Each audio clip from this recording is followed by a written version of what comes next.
1 minute. Yep. Thank you, Michelle. We're trying.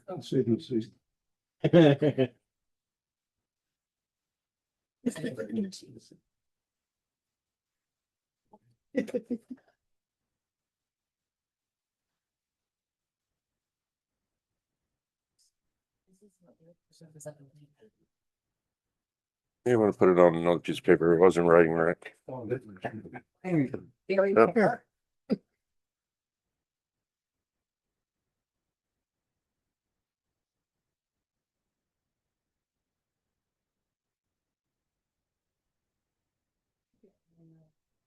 Thank you.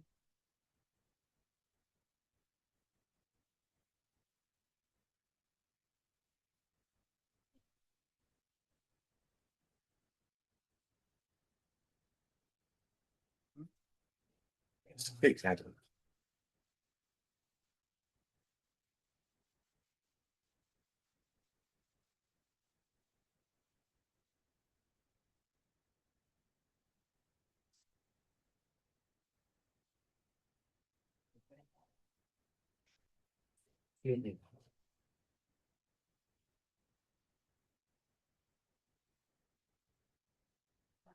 Yeah, Bouchard, did you put them on? I did. Okay. Mary Ann, I got one more.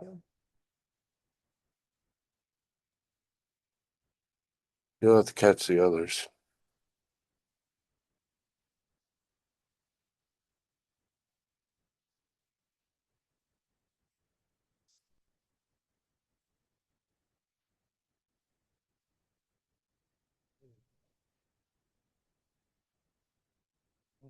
Six left.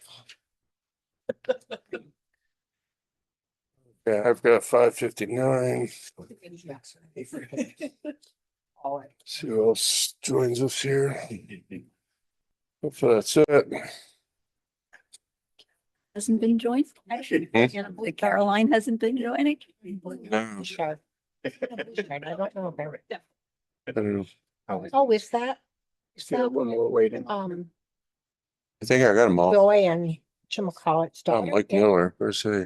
Joanne, Yeah, could be. might be Joy's. Yeah, that's her Here name. it is not on our thing. I don't know if I'm married name.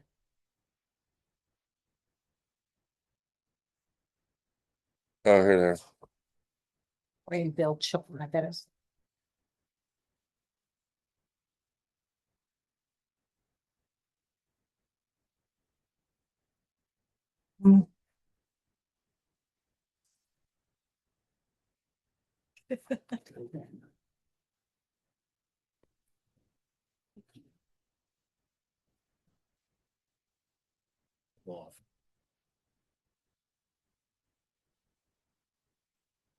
Trevor, if you can just keep an eye on that.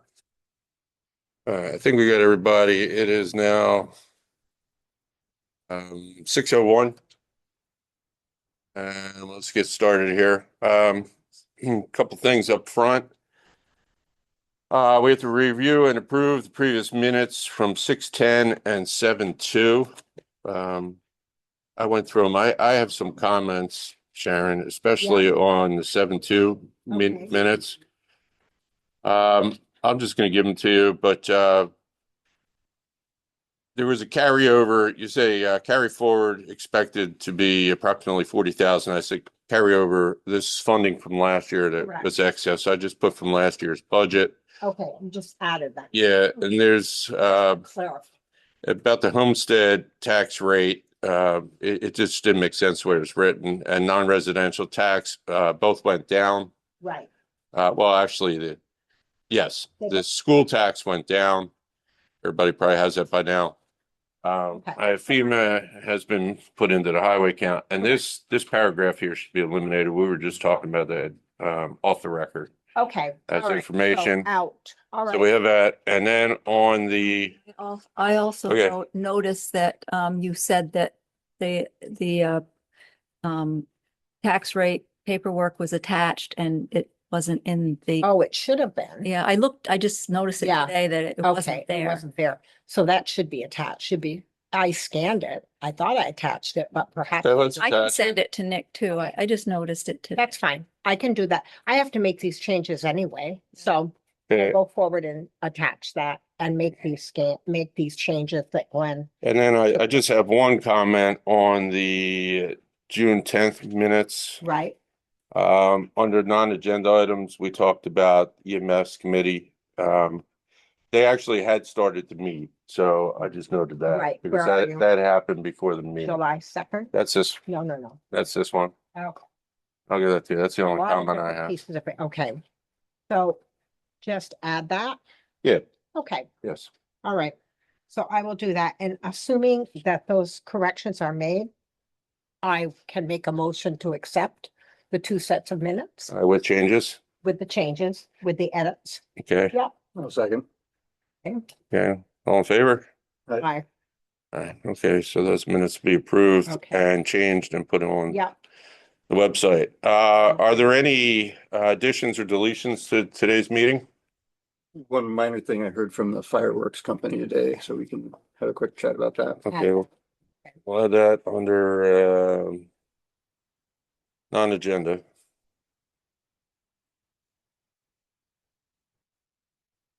Okay, and are there any conflicts of interest with today's agenda items? I do not have any. Okay, so hearing that, I'll say none. There is going to be one addition that I guess I should have mentioned, but we're going to enter into executive session for an employment issue at the end of the meeting. So All right. we're just going to stick around for that. So that's all I have under that. If you're following the agenda, Sharon Draper has requested that we do B before A. So we're going to go out of order and we're going to review the end of year cost statement. And if you don't know Sharon, she's our town treasurer. She's going to present the end of year statement. Okay, I just want to make sure everybody's got their paperwork. This is the final budget status report for the end of our fiscal year, 2025-26. The general operating budget ended up at 97.67%. We had a balance of about $10,500. In addition to that, with the revenue, we had an additional 57,000.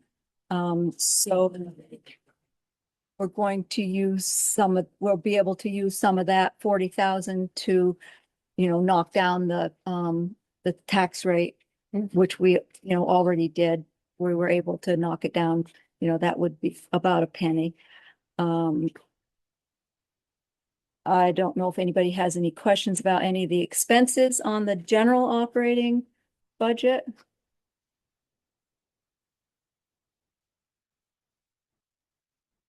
The general revenue you're asking about. No, the general General operating. operating, well, and which includes the revenue. Right. I've got a separate page for the revenue.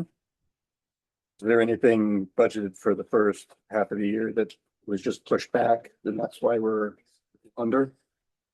That we're gonna see in the next. No, it's just that some things we had budgeted that we just didn't end up spending as much as we thought, like legal expenses. We budgeted 8,000. We spent 4,700. We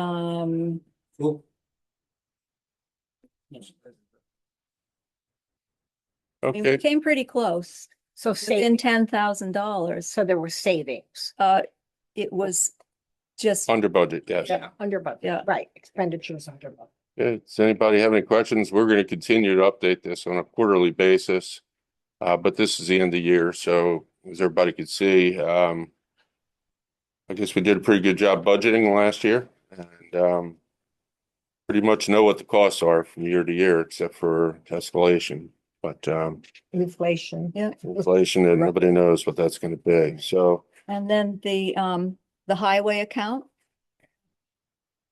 budget status report, we ended up at 104% over a little over budget by about 24,000.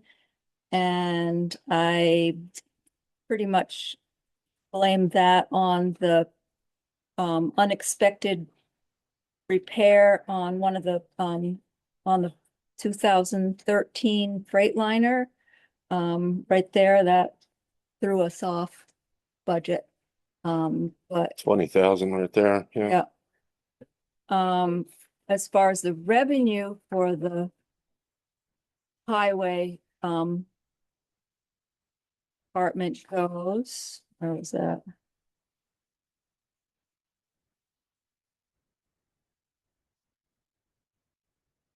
Besides what we budgeted in property taxes, we had about 315,000 in highway grants, FEMA, that have helped to recoup some of the loss that we had in the previous year. So the highway department right now, their fund balance is 409, about approximately 409,000. If you look on the balance sheet, you can see our reserve accounts, where they all stand right now. They're all. If anybody hasn't, yes?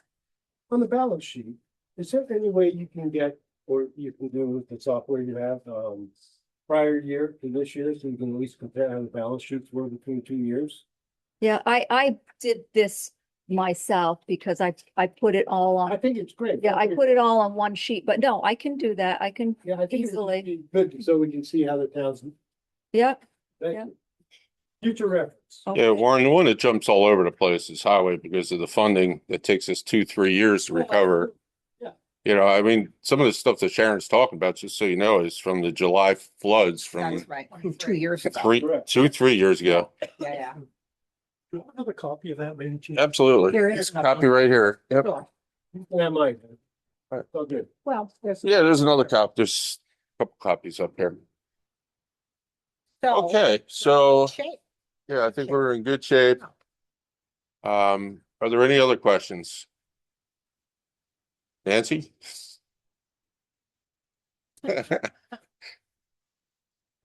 Difficult with this, but yeah.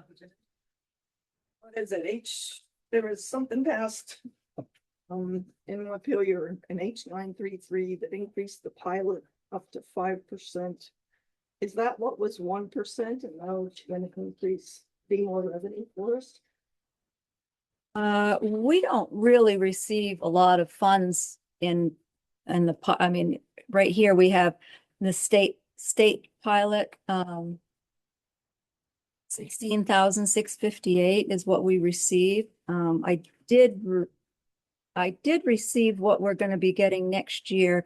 I can't remember what it is right now, but it's not a whole lot. It might be a couple thousand more. It's nothing substantial. So where are you showing that, Sharon? On the revenue. Yeah, okay. There's the pilot, and state land pilot, and one of the pilots for the buildings. right.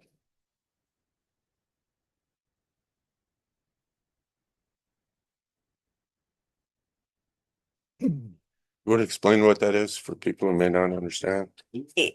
The state pays us for the state land, the park, their buildings, you know, anything that the state owns. They give us, you know, revenue in lieu of taxes. They don't get taxed. They decide what they're going to give us, and it's not a lot, but So that's an apportionment that they provide, yes, 16,000. right. Okay, that's not nothing. No, well, 16 plus the 3, so it's about 20,000. Right, right. total. Well, like you said, it's not nothing. Not nothing, right? I'm glad they give us something. Yeah. Does that also have anything to do with current use properties? No, current use is people that have their land in current use get a break on their taxes, on their assessment. Right, And Right. so the town, I mean, the state turns around and helps us out on those taxes by, and it, covering that portion that they give the people that put their land in. Right, so where is that shown? It's on the revenue, right here, hold harmless, CU current use. Oh, it's, okay. Okay. 76 Well, that's a much so bigger there's note really a there. kickback from the state Right, that compensates for those who are getting the break in current use. right. Yeah, I don't okay, know if I'd call it a like kickback. us. but- Yes, yeah, well, it's a refund, Right, that's a better word. not a kickback. Language is important. Yes. Yeah. Okay, we have a pretty full agenda, so, but everybody wants to join us today. Oh, Caroline DeVore, how about that?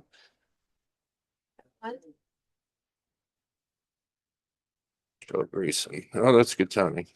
I've answered everybody's questions. I'm going to give Michelle my seat. But we don't do anything with this. It's just information. It's information and you will attach it to the minutes Sure, so that everybody has availability to look at that at their own time. okay, great. And with that being said, we will now go back to A, which I'm guessing a lot of people are here for. Megan, do you want to take it?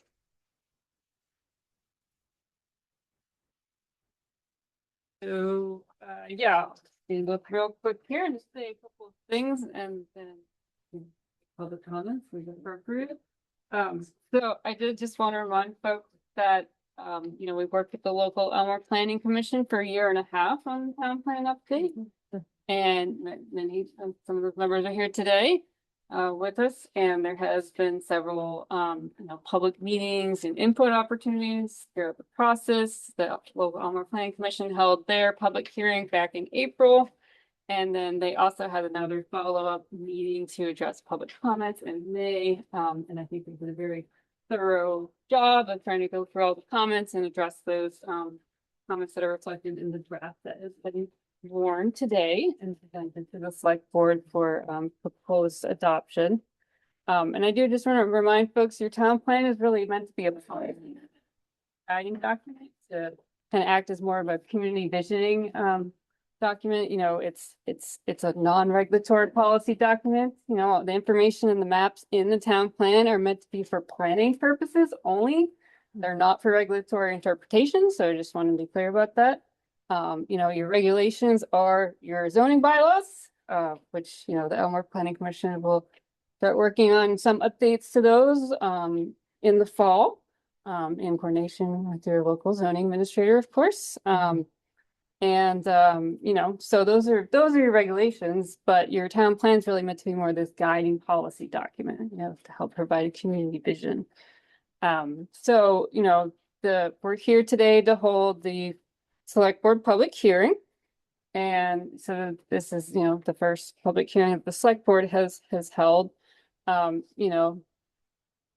It's up to, after hearing public comments today, it's up to the select board whether they want to choose to adopt the plan as is, as it's been presented and warned today, if they're feeling comfortable with it. If the board decides there's still some comments to address, then we would have to hold a second public hearing with the select board. Which, if that's the way it goes, then I would just need to know a month out when your meeting is, so I could help you warn that. But, we're here to hear comments as well, and, so I just. Everybody knows who's Megan. She's with Lamoille County Planning Commission. Yeah, and Megan has kind of worked with the planning commission all along, like she said, Yeah. about a year and a half. About a year and a half. And Nancy will get you a sec. Yeah. And I guess the thing to point out is if we don't approve the plan, we lose possibility of any grant money, correct? So, there is some new legislation, so that was the case, but I did just want to point out. and again, I have no say in this, I just want to make that clear, but I just want to point out that there was new legislation passed recently, so it was Act number 152, so this was House Bill S 25, and it does actually, so this was like legislature's changes to Act 181 recently, and it was just passed and signed by the governor on June 16th of 2026.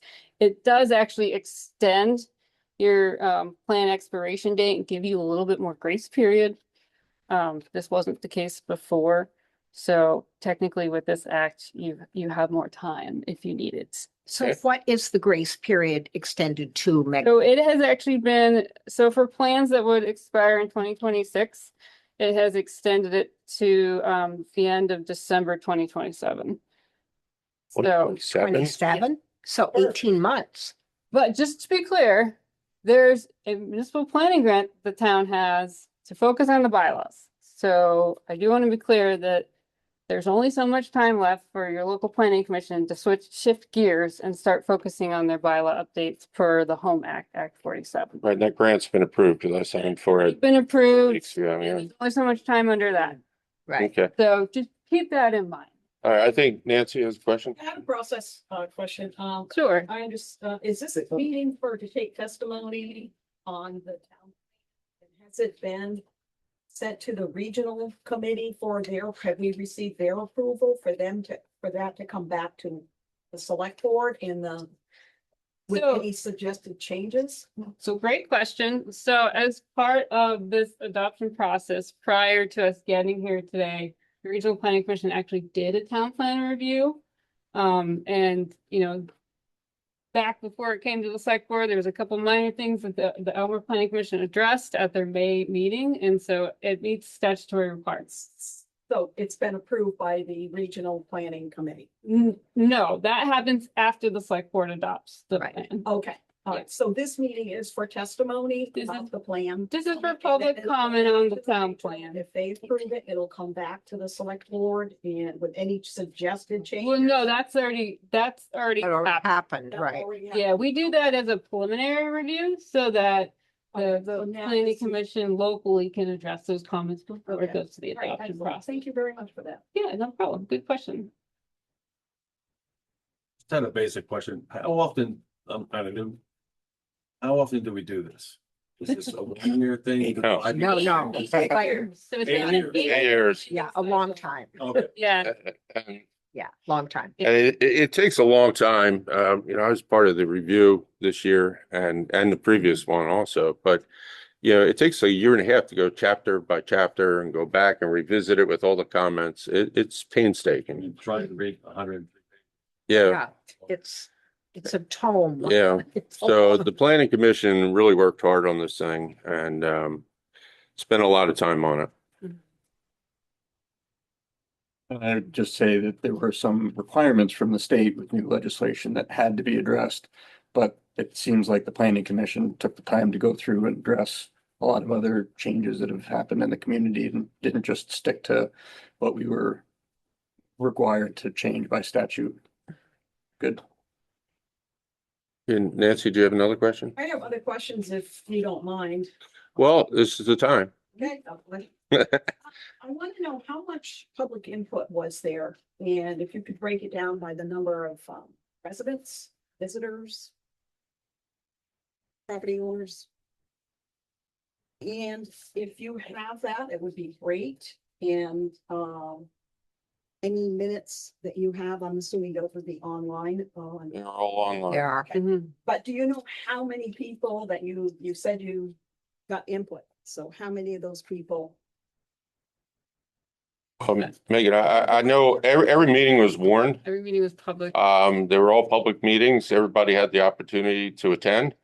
The sign-in sheets would be attached to each one of those minutes, so you can go through and, Because you're right out of the gate, your plan says you.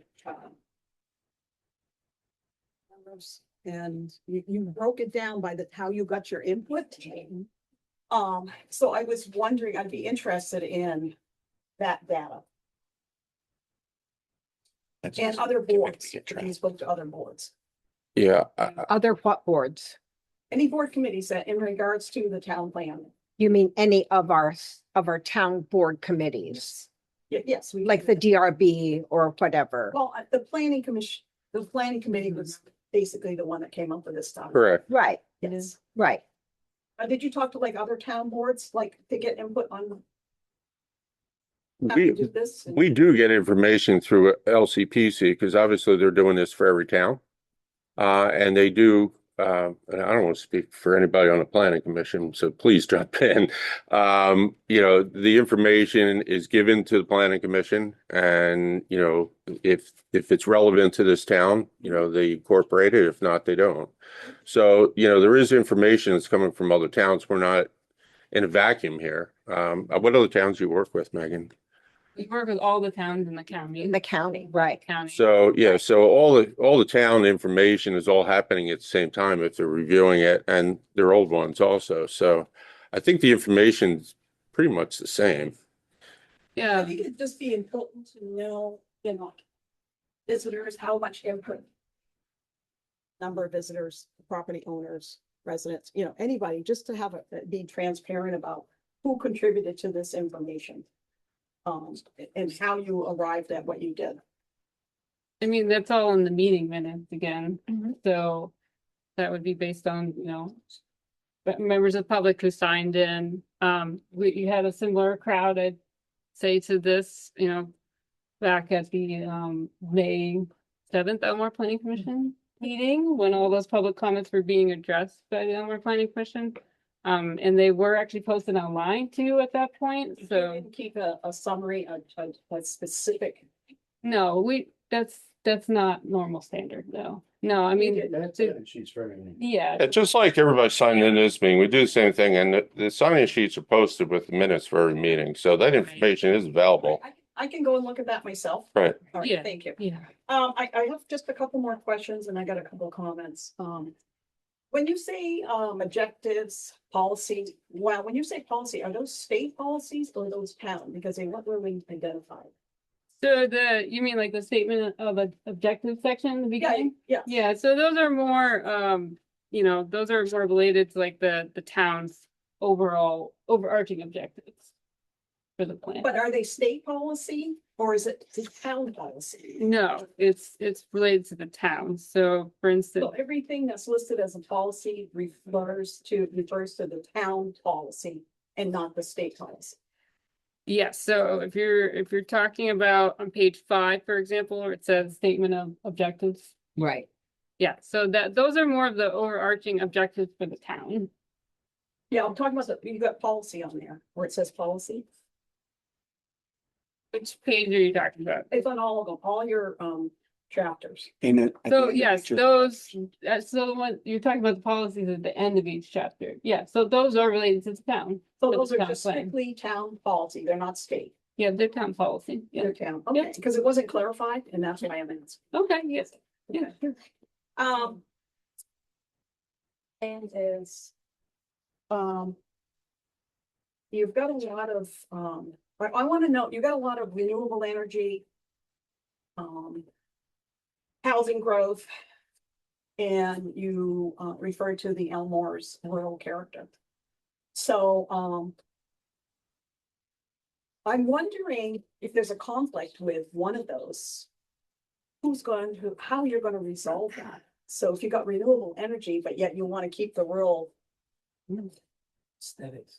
of Elmore, I mean, Yep, and that would, that's why in the energy chapter, you do see some general siting policies to try to help maintain the rural aesthetic.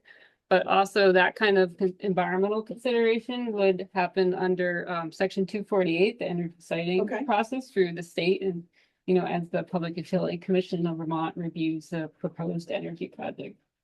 So that would be considered as part of that process. so in reading the energy chapter number 8, you refer to energy equity and energy justice. I was wondering, why is the town's inclusivity statement included in this? So, one of the new standards for enhanced energy planning is to just recognize equity in energy Mhm. issues. And so we felt that it made sense to mention the town's inclusivity But state. does the town have incentive programs for energy and? No, that's at the So utility that's at the level. state, okay. In the state. So the programs are basically like Vermont Energy, GMP. Those are the. Such your fund. Yes, so incentive programs, like Efficiency Vermont, for Yes. example, has, like energy rebates, whether it's like appliances or things like that. Energy. Do you have any data showing any issues with Elmore in regards to this? In regards to just energy siting or? Your energy equity, energy justice. No, I mean, that section's really just to highlight equity right. issues. Well, I was thrown. Potential like distribution issues in terms of, where I was energy thrown off generation by is going. inclusivity, because to me, that includes everybody. It's effective for everybody. And it means everybody needs to be treated fair. Right, Okay. yeah. Fine. The other thing I'm almost done.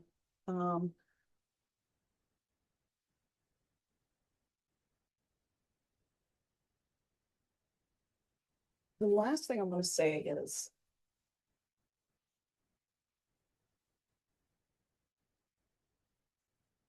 I'm gonna leave that one. I'll send that to you. In the end, I'm done. I just want to say, my questions were not intended to oppose the town plan. I just wanted to understand exactly what you were adopting and, but because there's a difference in incorporating state guidance for informational purpose as adopting it as an official town policy, and I'm sure you know that. But anyways, I want to thank you very much for listening to me, and I appreciate your responses. Okay, thank you. Thank you for your comments. Nancy? On the Loyal County, for you guys to approve our plan, it says that one of the things we have to have in there is, address statewide energy goals and updates to comply with the latest Act 174 standards, including adding an equity and energy planning section in the energy chapter. Right. So we had to do that. Yeah, it's just one of those additions to the latest Act 174 energy planning standards. Energy plans. So it's boilerplate language, really. Yes, What it is. it's just to acknowledge equity issues that may exist in energy siting. Are there any other comments or questions regarding the town plan? Terrence Coax. I understand there's at least a chapter on solar and wind power siting. I think that's something we don't need to do in Elmore. Meaning, that most people don't want to look at solar arrays out there, looking at that beautiful view out the window. Who wants a solar panel, solar array across that mountaintop? Or a wind farm across that mountaintop? I don't know why we need that in our town plan. Well, I believe our zoning doesn't permit anything at ridge lines, correct? In town, Correct. No. Solar panels though are regulated by the state and not the town. right? The windmills would be on the ridge line, Right. Correct. which it pretty much takes that out. My comment is that we're including it in the town plan, so the town is implicitly saying, hey, come and build solar panels. No.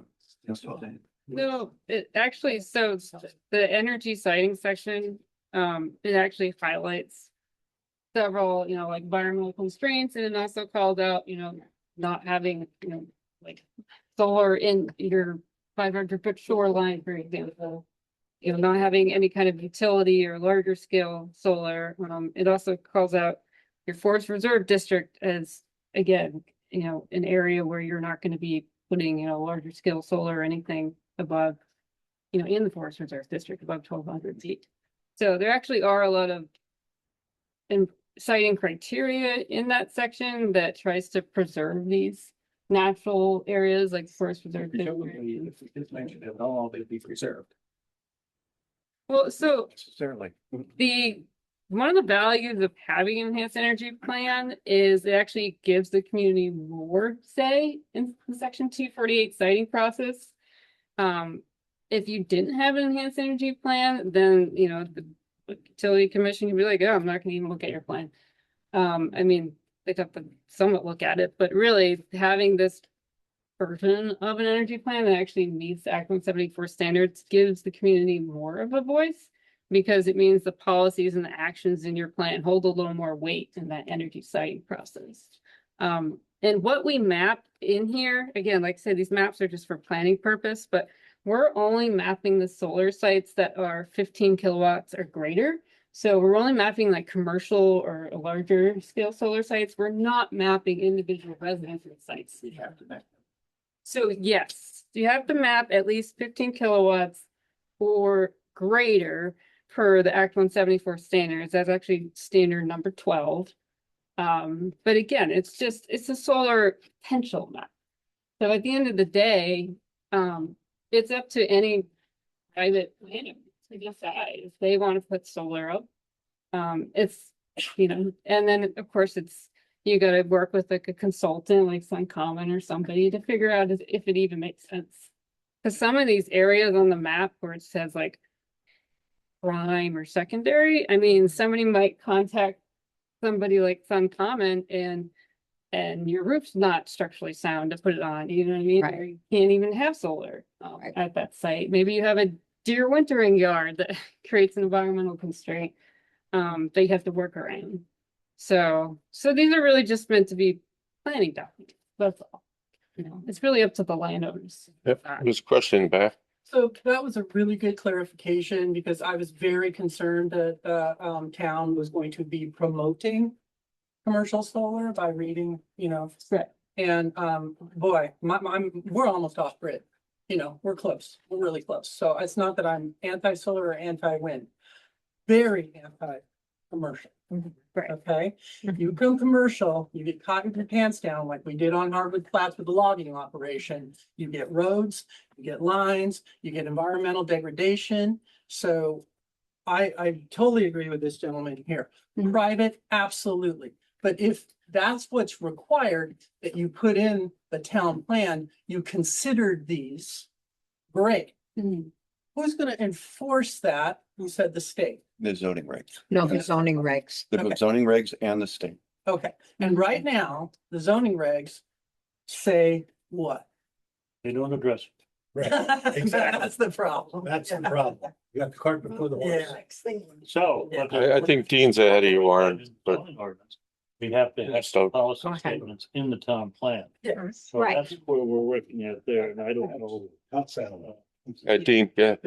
I was just curious, what is the lifespan of these solar panels? Because I understand that they don't last forever and that they're almost an impossible thing to destroy and break up and recycle. And so that There's a lot of solar they've got panels. junkyards load of old solar panels that they're trying to break up and figure out what they're going to do with them.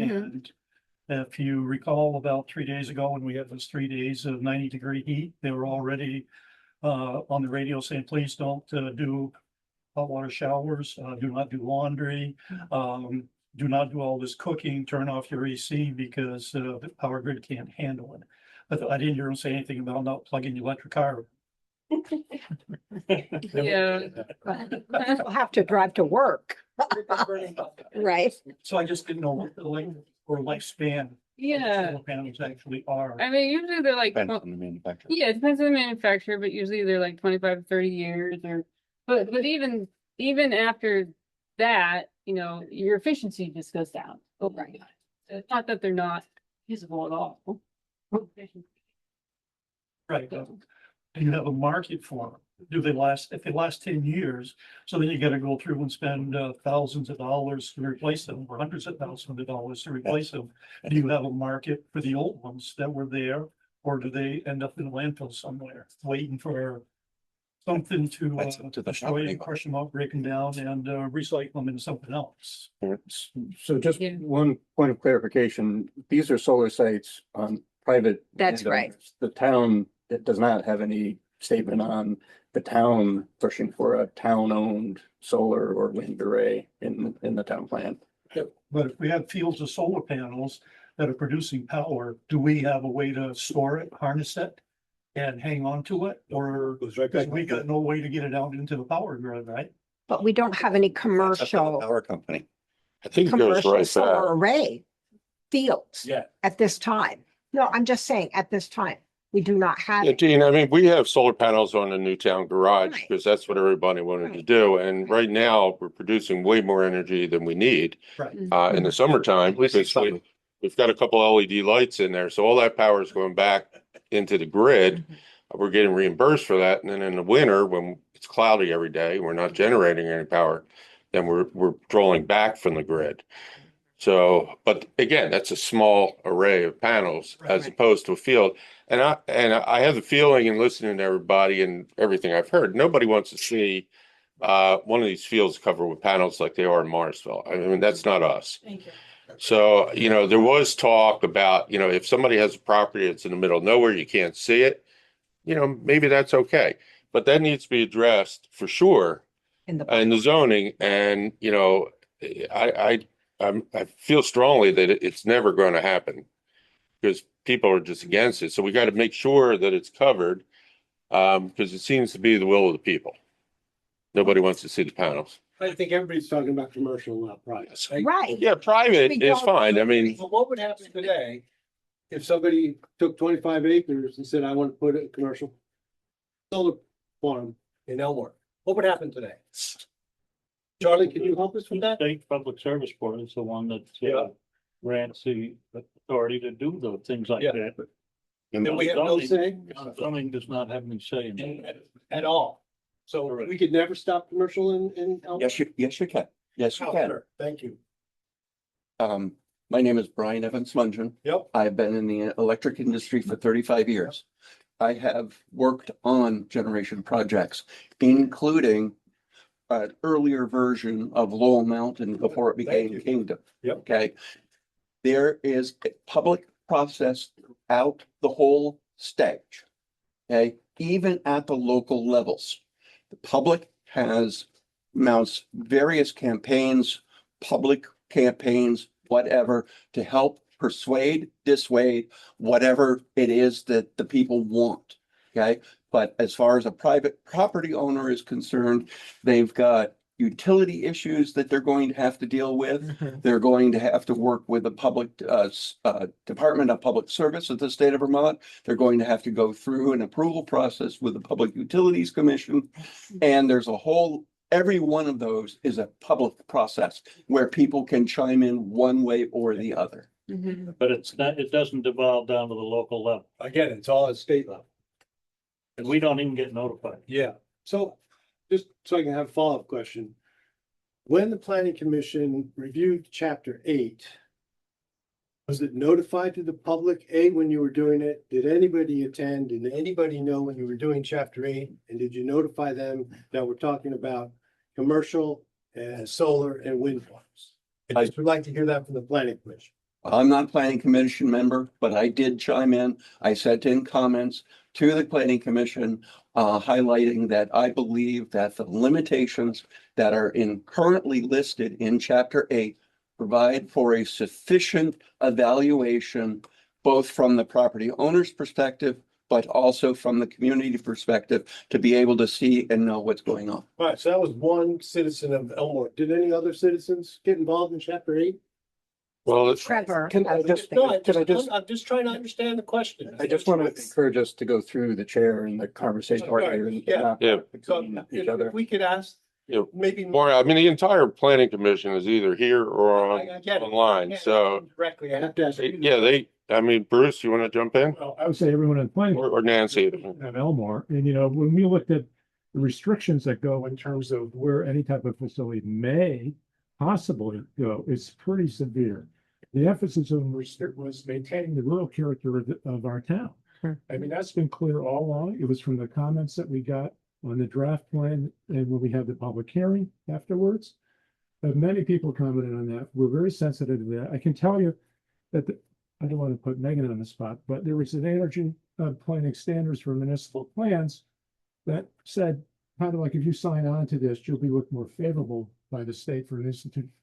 And it had Dawn, Cressett's name on it in mind, because we were both co-chairs. We never agreed to sign on to that, We told the Will County Planning Commission, we do not want to be part of that. And we don't want this part of the town plan, and it's not, because we said, if you're gonna move forward with something like that, that has to be part of a much larger town discussion. Because we didn't think personally that this is something the town should be involved in. And so we've reflected that, in our view, in the language of the town plan in chapter 8.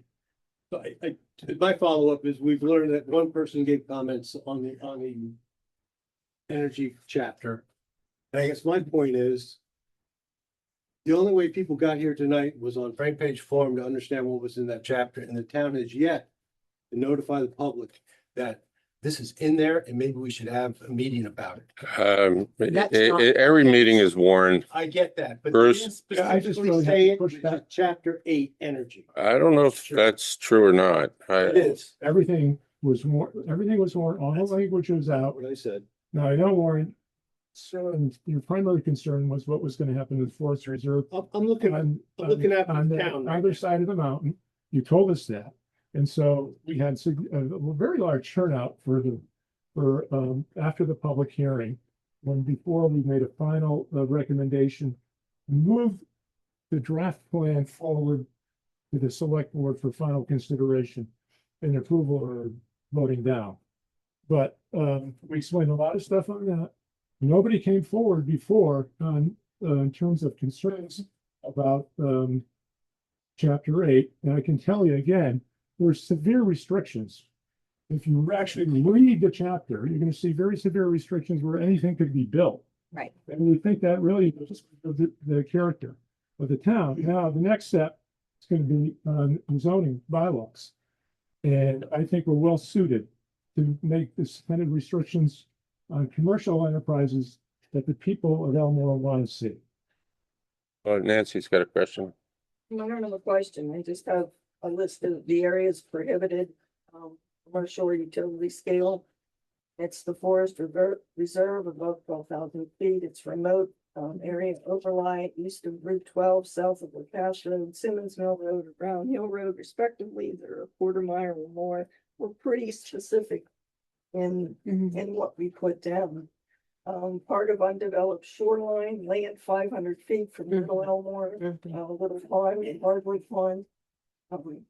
Part of the developed shoreline, all lands within 500 feet of Lake Elmore. Rooftop is, okay, that's private. Agricultural land in active use to preserve Elmore's farming tradition. And the Lake Elmore Historic District. Also under constraints are FEMA flood areas, prime agricultural soils. Because once you put those solar arrays in, you compact the soil, and they're not, you can't reclaim those for agricultural use easily. Act 250 agricultural soil mitigation areas, protected lands, deer wintering, hydric soils, Vermont A&R forest blocks, river corridors, and class 1 and 2 wetlands, whether they are described specifically or not. Vernal pools, confirmed and unconfirmed. Any place that there's a rare, threatened, endangered species habitat, and wilderness areas, including national wilderness areas. So we really tried to cover our bases with these constraints and restrictions, keeping. Oh, Brian, you'll be next. Yeah. Yes, I'm coming late to this whole argument, I have to admit. So one question I have, is the proposed plan online somewhere? Because I think. Yes, Yeah, I did. it's on the Elmore website. It's on the Elmore. If you go to documents, I go to documents, I look everywhere. No, it's on the front page. is it on the front page? Oh, yeah, Right here, it's 100 and something pages long. I missed it. it's there. It's there. Okay, hold on, Brian's next. Just from my perspective, given the fact that this version of the town plan includes and incorporates all the things like Nancy just mentioned, I believe it was Nancy. Yes. If there is a delay in acting on this plan, that will potentially defer the creation or establishment of zoning requirements. This document, if it is approved, lays the basis down for the planning commission and the zoning administrator to start working on finalizing those rules and regulations that will then embrace further some of the details that have been outlined in this chapter. So I think that deferral of approving the town plan is actually a hindrance to actually moving this forward. With zoning. With the zoning regulations that are That never. are going to be coming down the road. In the back, yeah. Maybe 15 kilowatts is how many big huge solar panels? No. Oh, gosh. I mean, so like, for example, a residential site might be like 7 or 8 kilowatts, and you're just looking at like Would you consider 16 residential? panels. So, you know, like double that. Okay. Like 32 or whatever. Back. I'm also late to the meeting and a little confused, but my questions around when is it my understanding that if like somebody corporation comes in and wants to put in wind here, our zoning has no we can't do anything about that. We basically just wait for the process. So I hear that where we don't want to defer the town plan because we want to get zoning enacted, but am I also hearing that if commercial solar or large wind turbines, somebody wants to install those here, we basically can go to a bunch of meetings and argue, but that is a process that has momentum? That's just a question. I feel like Bruce? no. Yeah, I just want to read one thing from the top plan. It says, in addition, this relates to wind Thanks. production. In addition, the Agency of Natural Resources was interested in better understanding land available to support these generation targets for primary and secondary acreage. Habitat blocks are an additional constraint. When factoring in this, but then additional constraint, about 2,645 forests would be needed to clear to meet generation targets using only future wind energy generation facilities in Elmore. This further emphasizes that wind generation resources in Elmore are limited. It will not be the primary solution for meeting renewable energy generation goals. So it's really saying, I just want to say one thing about the renewable energy goals. They're pie in the sky for the most part, I would say. And so we want to encourage people to act in a green way, but you know, this is really saying that you don't have the land, you don't have the places to really to do wind generation in the town of Elmore. Can I ask a question? Absolutely. So I understand that's what it says in the town plan. Does that matter though? If a company wants to come in and put in a large wind installation, they have to. It does, yeah. So like as part of the section 248 siting process at the state level, they do need to look at your energy plan Okay. in your town plan. Because I feel like there are sections of land that large and the effect from Mm-hmm. large wind turbines is much greater than 3,000 acres can protect you from. It's not like solar that could be in a low lying area. Take towers that are noisy. Billboards have blinking lights on them. Or in the amount of infrastructure that has to go in to put into wind systems. So that's our protection is my understanding that our protections and the fact that it would need a lot of acreage, and it's just, we hope some company doesn't think that's a good idea. And we hope the state will agree. It's about hope, not a good strategy. Yeah, Bruce. Oh, I don't know. Thank you for. Maggie, are you done? Oh, I was just saying, goes back to what Bruce was saying, we just have very limited wind resources here, so. What do you mean? Like there's not much wind? Yeah, like there's just. Oh, there's plenty of wind. Well. I live in a place where it's pretty windy. Yeah, consistent, viable wind. Right. Right. Yeah. I just want to re-emphasize, you know, as it's been stated, that the town plan will provide protection from someone just be able to come in and say, I'm going to put a wind farm in this field because I love it. So a lot of restrictions in the town plan. Yeah. And they're going to be instituted into the zoning laws when the planning commission does that. It sounds like we're protected from wind. Do you feel that we're protected as much from solar? Yeah. In the plan? Because it Because seems of- to be that's where the concern is. Because of the regulations Mark. about where that can occur. Mhm. As Nancy read, there are many caveats around where it cannot occur. Right. Okay, Warren? So I don't know who to direct this to.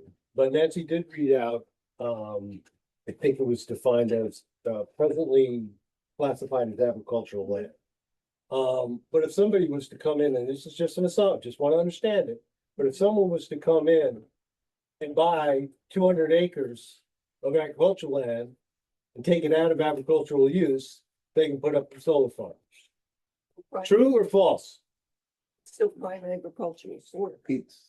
So you think we're protected by that statement, Megan? I guess you're our expert. So again, it would have to go through the energy siting process under section 248 with the state. So they would have to consider all the environmental constraints that might be present. I mean, because one of your most prime areas is, the lower 200 acres of the Key Farm. Just so everybody's aware, that's where it could be. I got a question for Charlie. Would that be something the zoning, can address in the future? And make that part of the whole town outlook is, we want to keep potential solar arrays below a certain acreage. I mean, the way we do with single family homes and stuff. I don't know how much authority the town would have over those matters because of the state public service board. And Megan probably could tell us more about the legislation that drives that process. Yeah, I mean, you don't have a lot that you can do in your zoning, but I'm sure there's some standards you might maybe can change, but really it does come down to the state public utility commission and the whole section 248 siting process. I think it's So important they have to the be authority. mindful of perhaps screening or other aesthetic considerations that Right. you might want to put in the zoning that would have some effect on that. Mhm. So certainly during the zoning rewrite process, that'll be high on the list of our radar. Dean, Got a quick question, to follow up to this one here, about buying a large chunk of property and want to subdivide it and rezone it. Make a neighborhood out of it and all this type of stuff. Was the land that the town garage is built on, was that agriculture land or was that commercial land? it was probably both. It was hayed, part of it. And part of it was just wooded and But it's now tagged as commercial because the town garage is sitting on it. I'd like to clear something up. There is no commercial land in town of England. Nothing. Not that I'm aware of, but I'm the zoning administrator. all right, well, we'll take a couple more questions, then we gotta move on here. Commercial land to build a commercial property on. We can't find it. It doesn't exist. Warren, we'll take that. Maybe one other question. Then how would the town be able to benefit any more than simply property taxes if we had a commercial solar array in Elmore? And any other kind of taxes other than property tax? I don't Brian, do you know the that? You know the answer to that? I don't think there's a benefit in property tax even. Well, there- no, there it wouldn't could be be. added. It would be the same that they're There paying could now. be.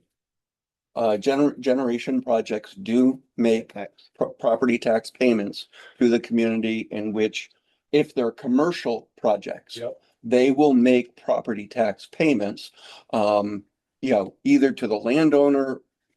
It's a complicated process, but it is possible that, for example, this Hyde Park. Hyde Park actually built a solar farm over on Silver Ridge Road. The village of Hyde Park is actually taxed so that they have to pay a property tax, a payment in lieu of taxes type of arrangement to the town of Hyde Park for the fact that the solar generation is an electric generation project within the town of Hyde Park. Yeah, I don't know if you know it, but even the poles out here that are owned by Marshall, Water Light. yeah, Water and Light, they pay tax on that. They do. As crazy as that sounds, but for every pole, they pay tax. So, yeah, and the lines. In fact, they're trying to get, I guess, Comcast to pay some of that also, but so I'm guessing that would be taxable also, but that's not the kind of tax revenue the town's looking for. But there, also, if I may, just in addition, the electric utility, if somebody comes to them and says they want to put a project site here, the utility has to go and take a look to see whether or not it has the capability of serving that site. And if not, then it has to go through a process for upgrading its lines in order to be able to accommodate that. And that too, as Glenn has indicated, would potentially change the assessment value of the lines and the poles that would be included in the grant list. Hey, Bruce, I think you had a comment, and then I think we'll have to Call it. vote on it. Say that I think all of us have concerns about some type of commercial energy production facility within the town of Elmore. And if we want to move forward and try to protect our rural character and the things that we like about Elmore, the best thing we can do is to move this town plan forward and get the planning commission working on the zoning law. Mhm. That are gonna have And encourage everybody, let's be clear when whoever is going to be putting the warning out, that today we're going to be working on the zoning for X. Mhm. So everybody's aware of exactly what's going to be covered that week. Megan, I know you What the kind of, discussion is. yeah, what the discussion Right. is, and I know you didn't make up the agenda, but you kind of led down the path of chapters that they were covering. So the zoning is really important to be updated because we have a lot of things that need to be updated that are just wrong, confusing, and everything else. So, hi, Nancy, this is it. This is it. Yeah, we're getting close to 7 o'clock here. This town plan also, if there is something that is really, that we run into when we're doing the bylaws that really needs change, the select board can warn another public meeting. They can amend, that we don't have to wait 8 years. Correct. Right. The town plan. Can be changed. And the citizens can do 5% addition to it. This would be, so this would allow us to get started on the bylaws, but it's not. Sounds like we have one issue at this point, being the location of solar panels. I think we're all on the same page. We just need to make sure that we can address it. Is there anybody for building a big solar farm? No. I don't think so. I think we're all on the same page. That's why we live here in Elmore. Is there any zoning for data centers? Oh, no, don't even go there. You know what? No. Let's go big. We're fortunate we have zoning. I have to Some municipalities don't have any. We do have that. And if you want a commercial enterprise, a rural industry, cottage industry, or home industry, you're required to be a resident of the property. Can't have a non-resident, or you can't have a facility like a data center unless the owner of the land lives on the land. Right. And in many cases in town, it has to be at least 10 acres before you can have a commercial. I'll keep that. Good to know. So I will make a motion that we approve our proposed Elmore Town Plan 26, 2034 as presented. Second. Okay, all in favor? Aye. Aye. So- Okay, and I really want to thank everybody for their comments today. They were very informative, I think, to everybody. And I thank Megan and the whole planning commission for going through this over the past year and a half to put this together. So thank you. Oh, the people that provided public comments. Yeah, everybody, yeah, Very really. much. All right, Thank thank you. And we're gonna move on with our agenda here. And we're gonna jump to C. Some of these are a little bit easier than the one we just went through. We're at our last meeting, we mentioned that we're going to have a formation of an Elmore Capital Advisory Board. Don, hold on, we're moving on here.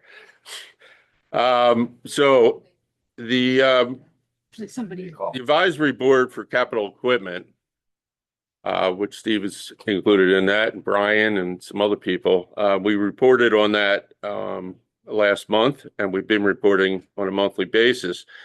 But what we want to do is form a board that will take care of the capital of the town so we can make investments. I mean, the cash flow of the town is all over the place. You know, we're in July now, the bills just came out, you know, we're getting a lot of cash in, it goes out, and then it goes in and it goes out. But, you know, right now we just want to make sure that we can maximize our investments. We do have some funds for equipment, and so we want to form this board. We'll be looking for volunteers. Anybody who wants to volunteer, please let, I guess, Sandra know. We're planning on having our first meeting in September. So we're going to take the summer off. But anybody who's interested, has a background in finance, would be great and fully appreciate it. So just keep that in mind. If you want to volunteer, well, we'll probably meet once a month, so it's not a huge commitment. You know, like I said, if you have any interest, please let Sandra know. She'll pass it along. And hopefully we get about 5 people involved because the last committee we had worked out really well. All right. Are there any questions on that? Yes. The entire select board will be participating? No. No, So, a select board member. Yes. someone will. Someone will. There will be a delegate. Yes. A delegate. Just like we did with the equipment. I volunteered for that, and we'll see. We'll draw short straws and see who wins. But somebody will be involved in that, and I think it's a good cause to check to make sure we're making the most with the money that we have. Especially when Treasurer, member of the committee? the treasurer, Sharon, is on the committee. We met with her separately, and she is all in favor of doing this, and she will be on the board. You know, one of the things, I don't know if everybody's here today was at our previous meetings, but we looked at equipment over the 25-year period and, you know, projecting ahead how much money we need to invest to keep the dump trucks going and keep all the equipment going with its useful life. And if you're interested in that, just look at the last month's minutes. But, you know, it's a lot of money to put out and you save over the next 25 years. So we want to make sure that we can earn money on the money that we're putting away for the equipment. That goes for the fire department and the highway department. So, yeah, the committee did a great job. There's some reports in there. It's well worth looking into if you want to look at last month's minutes. Shorty was involved. Like I said, Steve. Yeah, Nancy. Sorry, Chair. Is this like looking at creating a 5-year capital plan? It's a 25-year capital. 5-year capital. Is what the equipment is. So now we want to look at, okay, if we have to put away, I'm just going to say $50,000 a year to finance that. Well, that $50,000 is growing.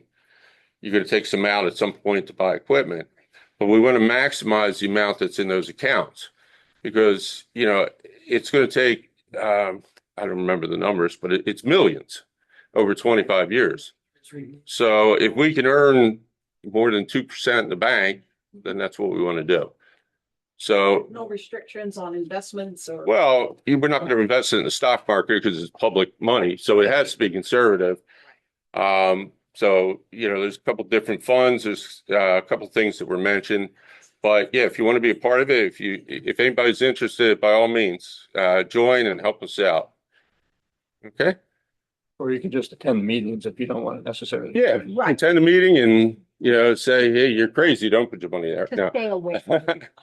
So, yeah.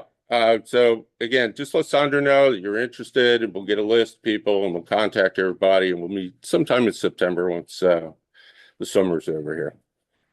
Okay. The next item, there was an Act 162 that was passed recently that made changes to Vermont's fire laws. And it's attached and it's a few pages here, but I'm not going to go through the whole document. But it does tell us that we should review the following at our select board meeting, which I am doing.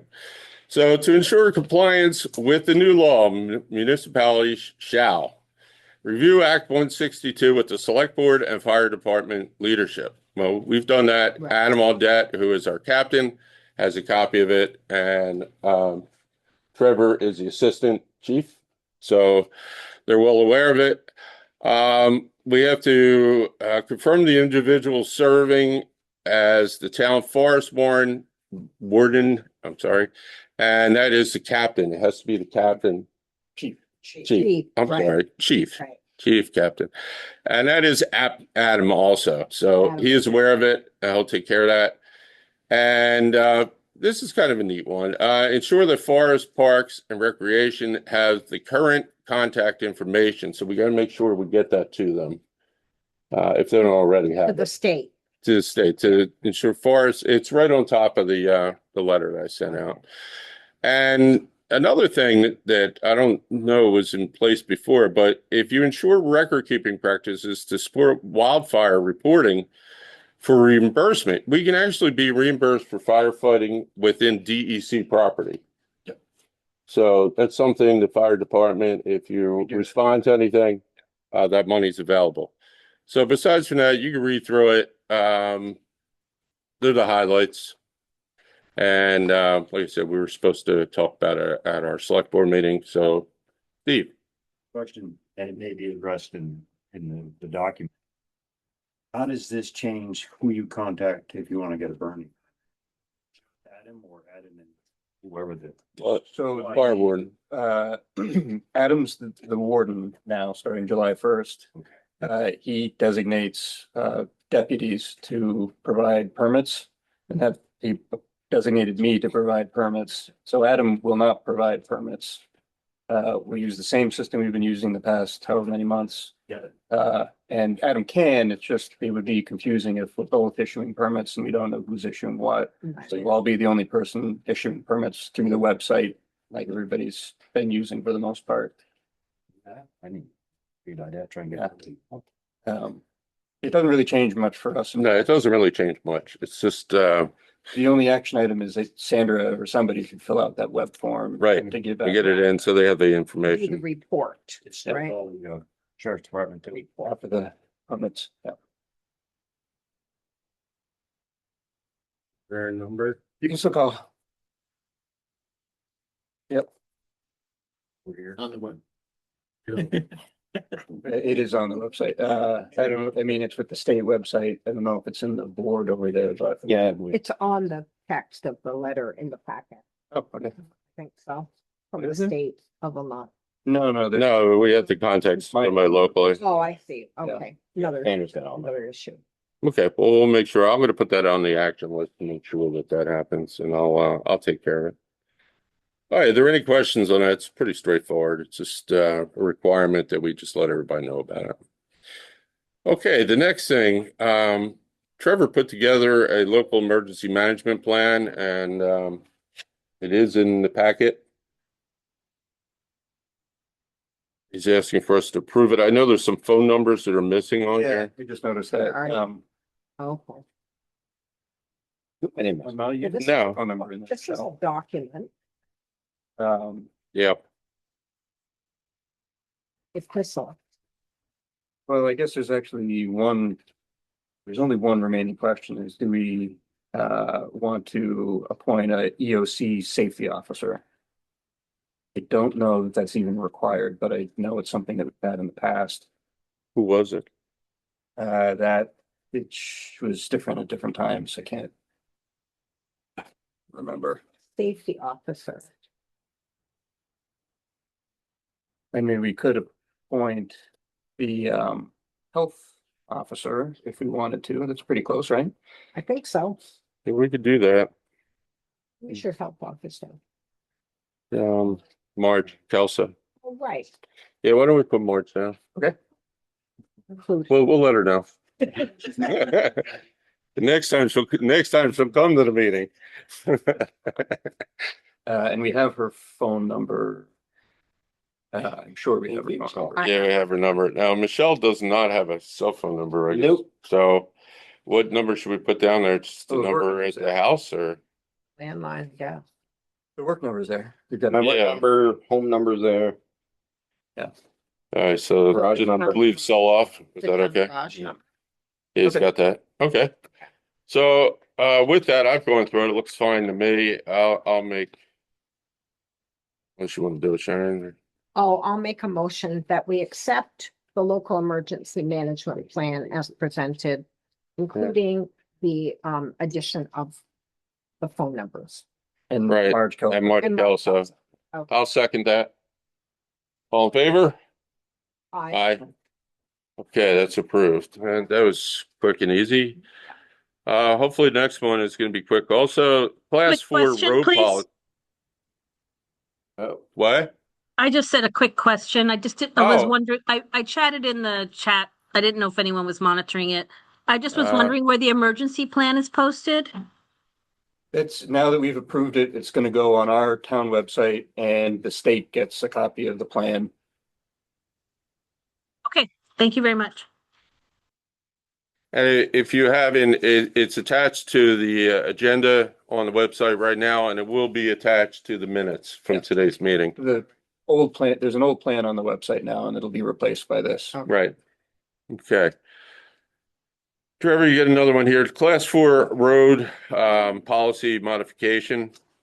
If you want to. Yeah, so following our last meeting, I had looked into the existing policy that we had on the website, and I'm pretty sure is still in force. And there's a lot of good stuff there that Bob Burley took a lot of time to detail out. But one piece of it that stood out was that any improvements or modifications to class 4 highways as by the current policy need to be approved by the select board.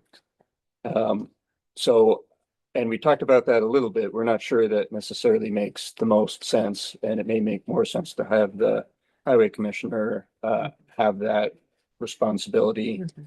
I would still propose that we keep the language that requires anybody doing work to class 4 highways to submit a documented plan, scope of work, timeline for work.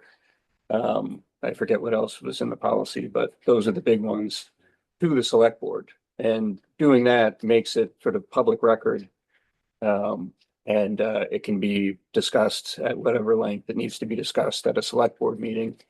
That doesn't prevent the highway commissioner from taking action on it and having conversations with whatever parties doing the work.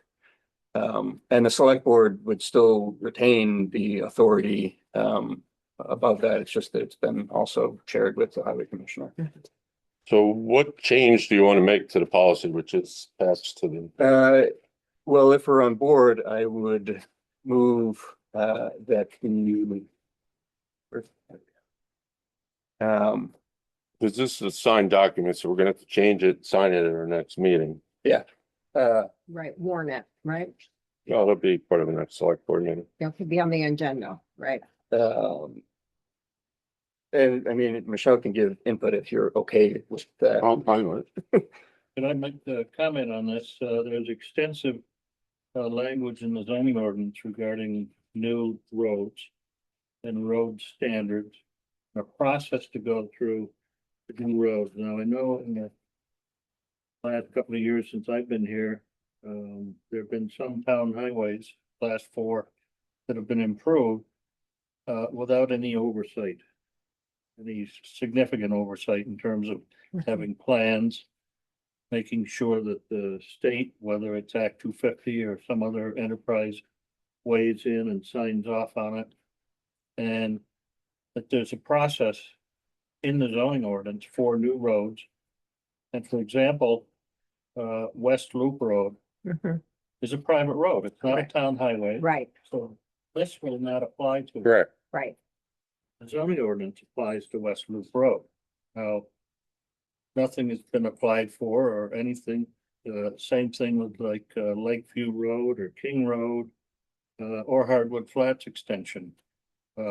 All more than likely should have had some kind of review at the town in the formalized form of the zoning ordinance. But it specifically deals with roads and. Well, I don't think we have anything for private roads. As far as policy. Well, this, So- I understand. that this- Well, this is just for class 4 and trails, Right, which are town owned right away. right, but people are upgrading those roads like Hardwood Flats and King Road. And there's no formal process, and I think it needs to be spelled out in here, what needs to be done, and then it needs to be done. and you sign off. If the, Okay. if the upgraded road is to be used for any kind of development, housing, Right. whatever. Well, I agree with you. We have a policy for every type of road in the town except for private roads. So we can write one up and Well, the private incorporate. roads are covered in the zoning ordinance. Right. But these policies. So if you want to have a policy, this is, we could write one up for private roads. Talking about the upgrading of class four. Right. You're talking about class 4 and trails. Class 4 and trails. Right. Okay. So about 1,500 feet of King Road was upgraded last couple of years. Mm-hmm. Somebody may want to build a house out there. And by what standard should that road be in order to allow that house to be? Okay. Now, Mm-hmm. I can't impose the private road standards on anybody because it's not a private road, it's a town highway. Right. I have to send them back to the select board to get their approval to use the road for servicing a resident. Because once somebody builds a residence, you gotta get fire trucks, you gotta get the emergency. vehicles. Well, that's all true, except that we're not responsible for maintaining class 4 roads. I understand, but if they're Right. not gonna put gravel on it, they're not gonna maintain the culverts and all that. We're not having any standards, are we? Well, the issue of fire access is another whole ball of wax. Well, that's why we have road standards. Right. Well, Michelle, why don't you help us out here? Because Well, with this Right, forever. well, Mooresville Water and Light has a standard to put their bucket trucks on. So that's part of some of the standards. I mean, but other than that, there's no, how should I say it? On the state level, I mean, prior to this being written, we had no policy Mm-hmm. for class 4. And it falls under the state guidelines, and state guidelines are as vague as they come. But yeah, those are all things that the homeowners need to consider is getting, I mean, I have insurance, insurers call me and say, I've got a house I'm insuring on such road. Can we get emergency vehicles to? And I mean, sometimes they don't like the answer when I say no.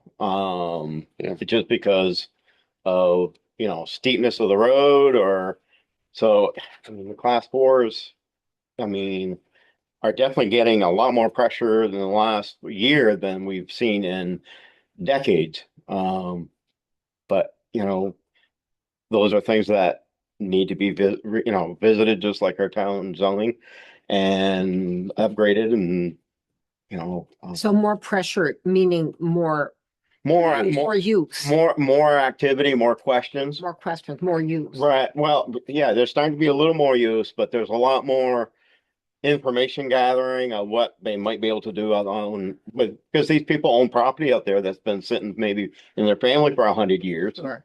The new generation has different plans than the past generations, Mhm. so they want to see what they can or cannot do Mhm. with their properties. So they have questions. I've been dealing with a lot of questions. Mhm. Yes. I've already had phone calls with property owners off of Kirkwood Flats Road, way out. Right. Inquiring what's going on, what can I do? How is it gonna affect my land?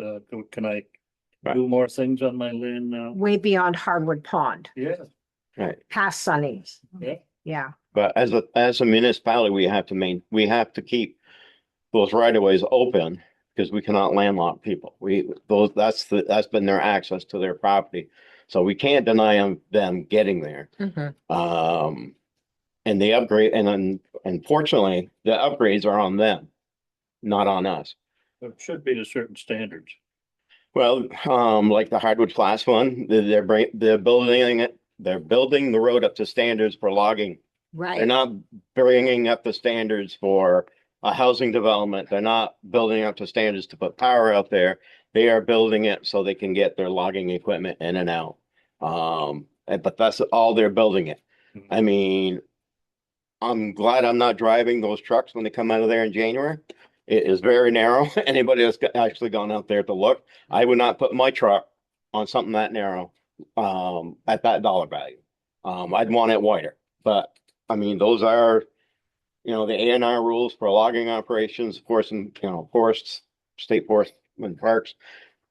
They're following their guidelines. I think as the current policy stands, it does provide the select board and the highway commissioner a lot of leeway to understand the specific case. Right. Whether or not higher standards should be applied. It is Right. within our, It's a case to it's case. within our purview to say, yes, this is a bigger area and we should be applying a higher standard. Right. Or no, we don't want this developed, so we can have more housing development and the logging standards would apply. So Nancy, good question? Did I understand you, Trevor? That you don't want the select board notified that Michelle can make, or you guys have to approve? I didn't understand what you were what saying. I'm proposing is that we add the language in item 4 here that says all maintenance, repair, improvement, recreation, plowing, or other activities by parties other than the town shall occur only after written approval of the select board. I'm proposing that we say, or the highway commissioner. But then it says a written request shall be submitted to the select board consisting of a scope of work, support drawings, clearly defined outcome, schedule prior to commencement. Changes in scope, outcome, or schedule may be similarly documented. So work cannot be started until the select board sees that. That's not the way it's written, but we could say that. We could say that it needs to be submitted and reviewed, but the select board still isn't the party making the call.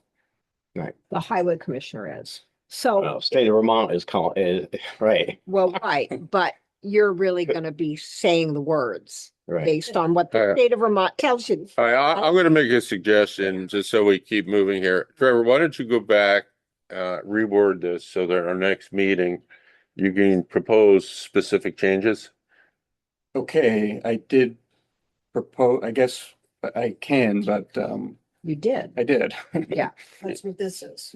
That's what I just said. In here? Or Oh, the highway commission. right, oh, that's it? Yeah. right, that's it. Oh, And then- okay. And then the other related to that, The next clause. further on, changes made in scope and documented approved by the select board. I just advocated we strike that. Okay, take that whole sentence out.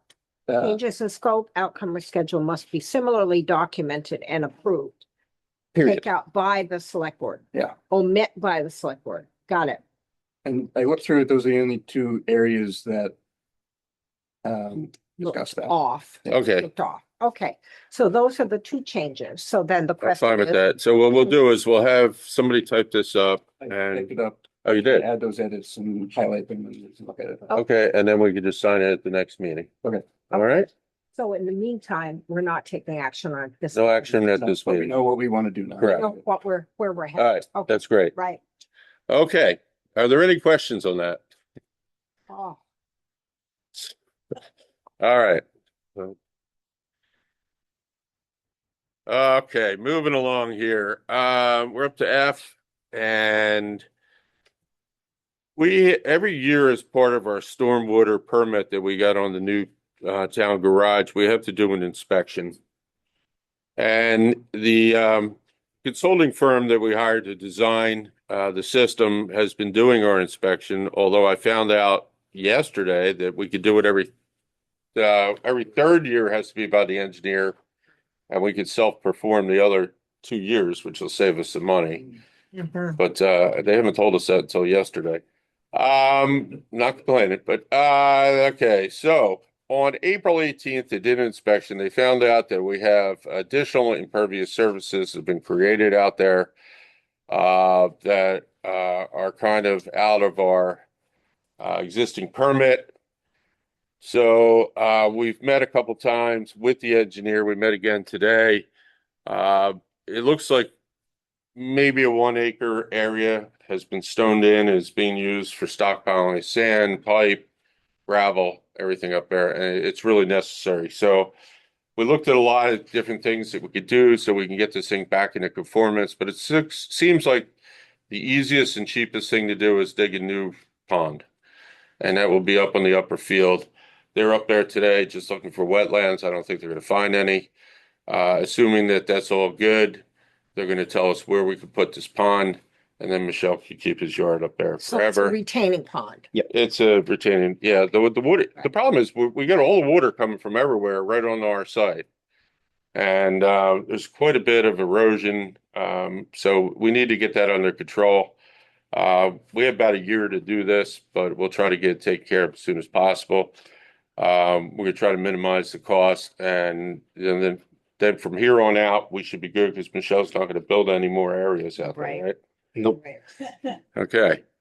Glenn, Yes, Dan. is the soil on that whole site out beyond where the building is and whatnot, where we were talking about putting a rec field, is that all impervious too? No, that's fine. It is. Yeah, that's fine. But all the grass areas are fine. This area is down low and Just wondering what the soil is like underneath the grass. wet. When the snow melts, it's pretty wet up there. Right now it's not bad. But you know, we're at the bottom of the hill and we're draining all those fields are just coming our way. And so far the system that's been designed is handling it very well. And the ponds look great. But we have this new area and we need to address it. Nancy? Yeah, do you know the cost? I don't know what we're doing yet, so no. But we're hoping that we're gonna be able to self-perform it between Eddie and Michelle. So the cost should be minimal. You gotta build that. What's minimal? 30,000? Well, again, I don't even know what we're doing at this point, but hopefully less than that. Hopefully less than that, yeah. You've got a big beaver pond up there that wasn't there before either on that piece that Miranda Cogan has got for sale. Well, there's no beaver ponds on our land. That pond, let's go, it's gonna come right down. Yeah, it's coming. But anyhow, we'll update this as we go on a monthly basis. But right now, we really do need the space. We've taken up everything we have in the new area. And this one particular area, it just needs to be addressed. Steve? I'm assuming you'll have to build out the state specs for retention ponds. The designer is going to give us the information, yes. So he'll give us the dimensions of it. And the only thing that's probably going to be out of our scope would be some plantings. I don't know if you saw the existing ponds have wetland growth in them. And we'd have to do that. But besides from that, I think we should be able to self-perform. We've even talked about, instead of digging, possibly building a berm. There's some extra material that came off of Camp Road. And Eddie could just push it out with the dozer. So again, we're looking at minimizing cost. It's something that's unforeseen, but we're going to need to address it because otherwise they're going to take Michelle and arrest them. And I get a vacation. So, oh, you will, though. That's more than. So That's yeah, what we'll do. so we're going to address it, and hopefully that will take us through our lifetimes anyhow. Yeah, no kidding. Okay. Are there any other questions on that? It's pretty straightforward. We just need to address it to make sure we're in conformance with our permit. All right. The next item, it should be really quick. The DRB met on September 8th. And they nominated Paul Roussel to an additional term that would expire in 2029. So it's a 3-year term. And it's up to the select board to make a motion to appoint him. So I will make a motion to appoint Paul Roussel to a 3-year term on the Elmore DRB starting in 2026 through 2029. I'll second. All in favor? Aye. Okay, so that was easy. All right, you should have the action list, which is getting shorter, which is good. But I had a couple items for today, but it looks like an Excel spreadsheet should be in your package. Michelle, I know you've been busy, so you told me today you really haven't gotten this out, but Nope. Well, I'm kind of going out of order. Let me jump back. Trevor, anything on the ramp and the stair I replacement? had 2 more contractors ghosts after they put in initial interest. I'm starting to look at getting a cut sheet just for the materials, Okay, and maybe we can get some volunteers to put it up. We've got the engineered designs, so that's the hardest part. okay. But we'll do it before snow flies for sure. Yeah, we may want to take a look at this ramp out here too. That's getting pretty soft when you walk up. Oh, on Yeah. the clerk side. Look at that too. Yep. Town appropriations, Nancy? For you. I don't take a lot of time because it's been kind of a long meeting. Yep. Right. Want me to just give you this, you guys can look at it, can you talk about it? Yeah, I second go. All right, we'll do that. Phone the discussion, right? Yes, Okay.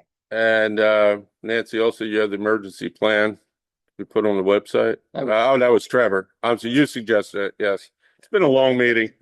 So, Okay, so that Whoa. goes in the minutes? No, yes. yes, then that would go to me. All right. Along with many So other. Trevor, the emergency plan is what we talked about earlier. Right. Yeah, we're Okay, done. so that's done. This is the one I was talking about, which is top of my list, is the demolition of the existing garage. Nothing yet. RFP, so we're still gonna try to get that down this year, right? Oh, yeah. All right, and Charlie, there's nothing new with the shoreline restoration report, right? Absolutely nothing new. All right, and Sharon's gonna give us as part of our update here, the update on Hardwood Flats logging, so I am. we'll get to that. So such that we have one item that's coming off. Okay, so speaking of which, update Hardwood Flats Road for logging. Okay, so here's the situation. I communicated with the gentleman who came last month and presented to us, who was the forester, Richard Carbonetti, and asked him to provide an update regarding the status of the development and the progress and what's happening out in Harwood Flats. So he promptly sent me a 2-page email back, which I think is great, and it was very detailed, and I will include that in the minutes, so it will be along with all of the other documents. But I thought what would be prudent tonight, and particularly since we're running a bit late here, is for me just to highlight some of the things from his email. So I literally went through with my marker and highlighted a few things that I thought it would be important for people to know regarding the progress on that project out there. So Richard says the work has continued to proceed involving the blasting of ledge in the town road right-of-way, along with the installation of water crossings and ditching. Blasting has performed several functions, and I'll mention a few of those. First is to create a roadway that's stable. Secondly, to the riprap ledge material and gravel that has replaced the need to work to truck an additional plus or minus 100 loads of gravel on the town road past neighbors north of the 3 properties listed above. So blasting is reduced the overall need for gravel. That's one thing he mentions. The blasting has environmental benefits in preparing a roadway. So that is another piece of information. Final blasting is underway this week with a scheduled completion by Thursday at the latest. So that's tomorrow. All right. They have consulted, Richard, the forester, has consulted with Rick Dwyer for Forest and Parks, these initials, FP and R. I don't know. Forest Parks and Forest Rec. Parks and Rec. Okay, there you go. For several inspections. So they've communicated with him and coordinated with him, with Rick Dwyer. He's been on the site twice, and he has proceeded to ensure compliance with all regulatory requirements of the project. The Elmore Road foreman, Michelle, has also made several visits to the site to ensure the town road improvements meet with his approval. We have permission of the Elmore Road foreman, Michelle, to post signs, road closed signs while the construction and blasting are underway. So that is happening. We hope to have road improvements completed down across the small section of road that travels across the wetland at the foot of the hill within the next week or 2, and possibly sooner. That will be the end of the road improvements for now, he says. Land-based personnel, including him, Richard, have made regular inspections of the work and provide feedback and instructions to the contractors. Timber harvesting update. This is the final section. Harvesting was initiated on the land of Wildwood Ventures, LLC, about a week ago. Our client has received approval from the Vermont Land Trust that the harvest complies with the terms and conditions of the VLT easement.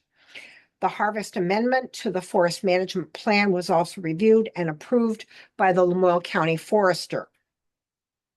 Harvesting will continue for several weeks or a month or more on Wildwood Ventures and then move to ELT LLC. And then finally, through the fall, until the fall mud season prevents us from operating without damage, then it is likely that we will return for winter operations. So he says finally, they anticipate maximum daily logging truck traffic to be 3 to 4 trucks. There will be days without trucks and possibly days with more depending on logging conditions, availability of trucks, and other considerations. And that is a brief summary of his more lengthy email. Okay, does anybody have any questions? We're going to continue to update this as we said we would. He also said that he would provide an update for us at a couple of days prior to our next select board meeting. So I think our next select board meeting is August like 11th or 12th or whatever. So he's going to provide us a report like he did this time on August 9th. So I can look forward to receiving that, and then we can bring that forward at our meeting. Okay, I get you. The drill rig left today. Okay. What's that, Steve? Drilling rig left today. Oh, yeah. Blasting. That's a thing. Okay, I don't know if there's anybody online that has any questions. You can either raise your hand or unmute. Doesn't seem to be any questions here. Can I extend the subject? Sure. Okay. So I wish the group from Hardwood Flats is all still here Right, right. because, Hardwood Flats may be concerning. My biggest concern right now is a whole different stretch of Class 4 road and trail. We have a major sugaring operation wanting to go in on Micklin Farm Road. Those of you who are familiar with, it's the road that goes up to Brent Miller's, when we all know Brent, or most of us in the community know Brent. So they're going to go out behind Little Elmore Pond with a sugaring operation. They want to build a road, an access road down through there, and then they're going to add power. So to me, the road isn't so much of my concern as the power.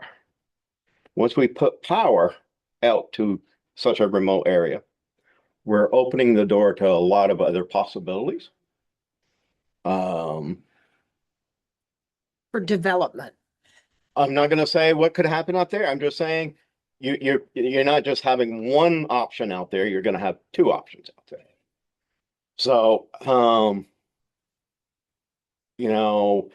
the beauty of it being a public right of way is they have to cross a named stream emptying Little Elmore Pond, which makes them fall under larger A&R rules. And Morrisville Water and Light has their rules where they need a bigger right of way for setbacks for poles. So, I mean, it's going to be, if this proposed sugaring operation is as big as they are, I mean, lots of money is going to get spent. Plan B is if they decide not to go and use Micklin Farm Road, they want to go in on the bridge that crosses the brook down on Route 12 and come back on their own property with power. We're talking 5 miles of power lines that could be added to this one project. It's not a done deal. It's in the planning phases and budget, there may be some budget constrictions. But of all the Class 4 roads that I've had to deal with this summer, this one's a big one. Just because there's power and it crosses several landowners. So these different landowners can tap into this power source that's being proposed for a sugaring operation, which unfortunately in my position, as long as it is ag, I cannot stop it. But this is what's being proposed out there. And so they own the land. Yes. Where it's actually going to be constructed. However, the issue is power lines traversing other people's. Other property. people's property to Yeah. theirs. So So, who gets to determine if that's kosher, if that's okay? well, they gotta get permission from the other landowners to put the right of way. Okay, So they haven't got that process yet. okay, But, you know, if they do accept it, it just opens up an area in Elmore with Mhm. power. You know, turn the switch on power. It's Right. not, Power goes in, you never get rid of it. well, that's, you know, and that's my fear. I mean, I can understand, you know, they need it for a sugar operation. You know, you're talking, you know, many tens of thousands of taps out there. They need power. Some of these remote areas actually buy generators and they use a skidder to drag the generators in and fuel in Right. and have their own power on site. But right. they want the power where they can just flip the switch and go. This is that investment in Fairbanks. Transformers. It's a McKnight. Oh, yeah. That investment growth. Yes. Yeah. So how much land do they own? They own like 4,000 acres. Okay, so the issue is just the getting the power to them.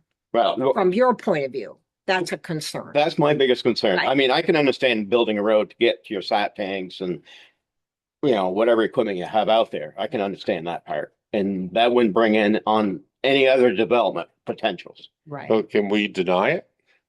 No. They So can't- this is a class 4, Class 4 trail. Right. and Michelle, can't I mean, you bring power in underground?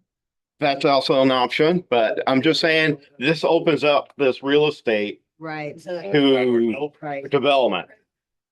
It's I mean, it's one of our remote pristine ponds in Elmore.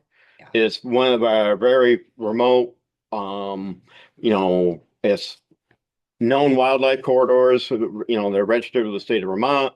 It's, you know, this is where potential growth may be going.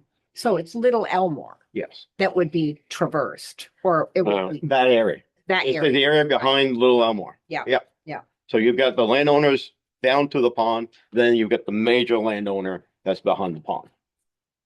so I don't want to be a stickler over this policy, but it still feels like the current policy, they need to be submitting to the select board. I have told them that too. Okay, well, they can't do anything until, and I'm not And saying, it's in the planning phases right I'm now. not saying that we would be able to sort Do of anything. dictate what's gonna happen, but at the Right. very least, everybody in the town would see these are the plans for this road and here's Right. what's happening. Right.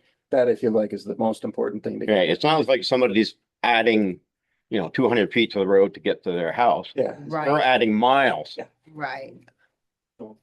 You see, Just a two-part, yes, kind of Right. question. I might have forgotten one part. But are they talking about just putting in, getting a right of way for just power, or they also want to make that road, you know, Well, they want to use our right of way for a road for road and power? and power. For transportation of Transportation. vehicles. Right. Water and light requires a roadway to their facilities. And water and light, their dimensions for a roadway is 12 feet. That'd be a significant change in what it. Correct. 12 feet from the road, and then the poles are gonna be how many feet off the center? 25, another 25 feet. So they're gonna have a swath down through there. Ditching. Yeah, well, that's the thing. Ditching, it's 18%, it's almost as steep when you drop over. It's not quite as steep as Brown Hill, but close to it. Mhm. So they fall into a whole gamut of A&R rules. Mhm. So that's why their plan B is to come in on their own property. But I mean, which they can, but it still opens up that property with power Because there's power, there'll be power at that, but at that location, yeah. why So, can't they just put a generator up there? I mean, it's Yeah, a whole lot cheaper. yeah, they've got a few things. Unless to- there's something to run, else. though. right, it's all solar panel. right, Right. Along that 5 miles. right. But, you know, this is some of the talk that we're having on, I mean, you know, when somebody calls and said, oh, I want to go into class 4, we're just going to do some logging out of the property. I mean, yeah, it's still a concern, but it's not a big one. You know, Hardwood Flats, you know, I sympathize with them, but if they were cutting another 25-foot right of way out through there, clear, to put power lines out across there, that would change the whole scope of a logging operation in my book. Mhm.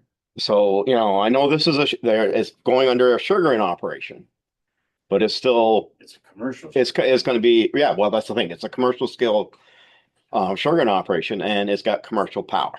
Yeah. It'll have readily available power to anybody who wants to connect to it down the road. Well, That's what they're talking about. It is in the rural west zoning district in the forest reserve, so there may be some limitations on certain items that they do. Right. Yeah, and you know, and part of their policy, you know, if you read what their management plan is for their property is to keep things aesthetically pleasing. I don't see where power, I mean, if you go in the ground, it can be aesthetically pleasing, but in the air, it won't. I'm letting them figure out some of their limitations. You know, I mentioned A&R and then they're like, we don't have to deal with it. And it's like, yeah, it's a public right of way. You're gonna have to go through the state. You have power lines under Lake Champlain. Hey, if they're willing to pay for it, It's possible, anything's possible. anything is possible, yes. price. Right. But if that's you do burial, you don't have to cut such a big swath and have poles start carrying 250 to 300. more so Water and Light still asking for a 25-foot right away Even with a burial, with burial. All right, well, that gives you room to turn your trucks around. Well, I'm not, I will never go there. Michelle, you're gonna have them contact the select board. Yes, with the time. I told them that was part of their conditions. All right, let's keep moving then. Trevor, you have anything new on the cloud-based document storage system? I think the three of us, if we can meet without having to be a warm meeting, just to go over the file structure. I saw you logged in, maybe. Yeah, I tried. Maybe I'll just. Oh, I did. I was just fishing around. I didn't do anything. Okay, we'll probably have to still warn it, but we can still do it. Okay. All right, Michelle, if you can just go over to. Yeah, I'm gonna go real quick report. over my Yep. road commissioner's report. Like most of you know, we had two flash flood events, the 18th and the 20th. We had 4 inches plus on each event. We had several culverts plugged with debris and overtopped. Some minor washouts on Lacasse Road, Simmons Mill, Mountain Road, Bedell Brook. We were able to get patched up in a few days. The grader's been out on the Mountain Road, East Elmore, Brown Hill, to the Woodbury, Tallman, Hardwood, Camp, Westfall, Bliss. I mean, roads are drying out. We need to get around again. We're waiting for some moisture. We removed the speed bump on Beach Road. Yes. We cut the blacktop, and unfortunately, it's going to be a little dirt strip, but at least the bump's gone for now. We had a nice little beavers trying to plug a culvert on Beach Road, so we discouraged them. We kept unplugging it as fast as they were doing it, so they finally gave up on us. We've done some ditch line and culvert work on the Pond Road. We did burn and did some ditch work, and we're creating a new truck turnaround on the Cushane Farm Road. We put down some new gravel on the Cushane Farm Road, Churchill Road. The sand shed is full. We've hauled in about 2,000 yards. We need 3,000 in total. We actually got 1,600 yards in the building, so the rest of it will be stockpiled outside. Roadside mowing will start July 20th. We had to replace electric valve on our chloride spray system. That little valve wasn't cheap. And the other stuff, FEMA, Earl Grey Road, our engineer got the designs done. The permit applications are out. Permits maybe at least 6 months out, especially for the Army Corps of Engineers. I have to file a change of order forms with FEMA as each paper comes in from different agencies. It's time and then like I wrote class 4 meetings. Last week I kept track of my office hours. I spent 26 hours in the office doing paperwork. That means I'm not on the grader or on either piece of equipment. The paperwork has been stifling this month and last month. It's just, I apologize that I can't be out there doing boots on the ground, but unfortunately, this paperwork needs to be done and there's deadlines. Yeah, that's it for me. All right. The chloride treatment. Yeah. We've got a load. It's we're gonna look into purchasing a second tank just so we can have extra on hand. We only have one supplier in the state of of all New England. Mhm. Right now, our supply came out of Ohio Mhm. instead of New York. Wow. That's as close as they can find it right now, or get it We manufactured. got the invoice for $6,000. Right, so that, the last load was 4,700. So, use it sparingly. We're gonna have to judge a little more when we do grading. Make sure we got more moisture in the road, so when we do put chloride down, it actually helps bind the road together a little better. Which means we're all gonna eat maybe a little more dust, depending on the weather. $6,200. Yeah, it's brutal. So I'm hoping For the one load. for one load, right? Right. And we need 4 to 5 loads per year. Right, right. It's a lot of money. Yeah, You know what it was last year off the top of your head? it was 4,700 Oh, 4,700. for a load.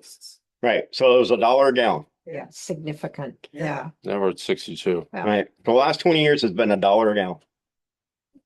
Yeah, I could, and now it's just, yeah, when you limit yourself to one supplier, Charge It- whatever they want. we're at Mercy's. And that's because they don't exist, right? They don't exist, no. Right, No, you know, Gone a up. one major corporation bought out the other one, right. closed them down. And they're like, oh, we'll take on that extra capacity, but they don't add staff or, Right. or capabilities to make product. Corporate. You were talking about getting a second tank Yes. So at least we can stockpile. stockpile and, you know, just be able to keep moving when it's really time to be grading and not wait for availability. Yep. Okay, Charlie, you're up. Yeah, we hear reports. You do. Yep. Nothing exciting, everything moving along, no bottlenecks. There have been no permits for single family residences so far this year. And the fee schedule is ahead of last year. We had 2 DRB applications this month, and we have so far for next, got 1 application. We're a little light on applications. And that's about it. Yeah, short and sweet. Okay. Oh, and just to follow up on the town garage item. We're waiting for Michelle to grade it and get it seeded and mulched. The Natural Resources District has been very disappointing. In that I look at studies that go back 6, 7 years to mitigate and take care of that over there, and so far they have done nothing. And I can't get them to get off of dead center and to do anything, so I would continue to see what I can do, but it's pretty futile. At the Old Town Garage. Yes. Yeah. Well, Well, we'd So like to be get it. that buttoned up this summer and have it all. yeah, well, Growing. we'd love to do that. Yeah. Okay. As far as non-agenda item, Trevor, you had mentioned firework. Yeah, I think people probably read prices have gone up. Right. I think we were saying that for the same show that we had last year, it would be $8,800 this year. But they said that they would still give us the option to find whatever size show, like a $6,000, $7,000 show. So we can just pay $6,000 and get $6,000 worth of fireworks this year. Is that what we paid last year? Yeah, It was 6 I know last year. we increased the budget. yeah, because it went up. It was 6 last year. I'm pretty sure. So you remember what we put in there? 6. Oh, And we kicked It in used to 3. be 5. yeah, but we put 3 in for the town. Yep. Yeah, we Okay. did. Yeah. And that. All right, well, all Yeah. right, we'll have to continue conversation on that. All So, Well- so what right, direction? thank you for coming. Is there any direction On on that. that? No. I guess we should vote.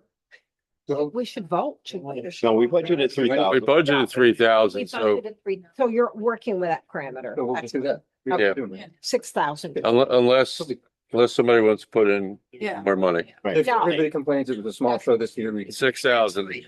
Let them. All right, so, Okay. so we're just gonna approve 6,000 Yeah. total, Right. of which town pays 3,000. 3 for us, right?